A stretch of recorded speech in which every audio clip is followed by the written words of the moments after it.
கடவுள் இந்த ஈஸ்வர சமஷ்டி அவர் இந்த கர்ம லா ஆஃப் கர்மன்னு அது எப்படி வேலை பண்ணும், அது எப்படி பலன் கொடுக்கும் అనేది நமக்கு தெரியாமல் ஞாபகம் இல்லாத போல் வச்சுட்டான். ஆனால் கூடவே சாஸ்திரம் இதெல்லாம் அதர்மம், இதெல்லாம் விகர்ம, இதெல்லாம் துஷ்கர்ம, இதெல்லாம் சகர்ம, இதெல்லாம் நியத கர்மா நல்லது, இப்படியெல்லாம் சத் கர்மா அசத் கர்மா, இப்படி இதெல்லாம் காட்டி சொல்லி அவ்வளோதான் நம்ம நம்பி செய்யணும்.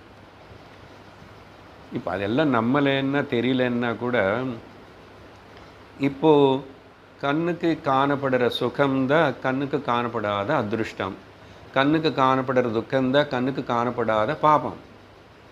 சுகம் துக்கத்தினே புண்ணியம் பாபம்னு கூப்பிடுறோம், அவ்வளோதான். இதெல்லாம் யாருக்கு புரியும்? சாஸ்திரம்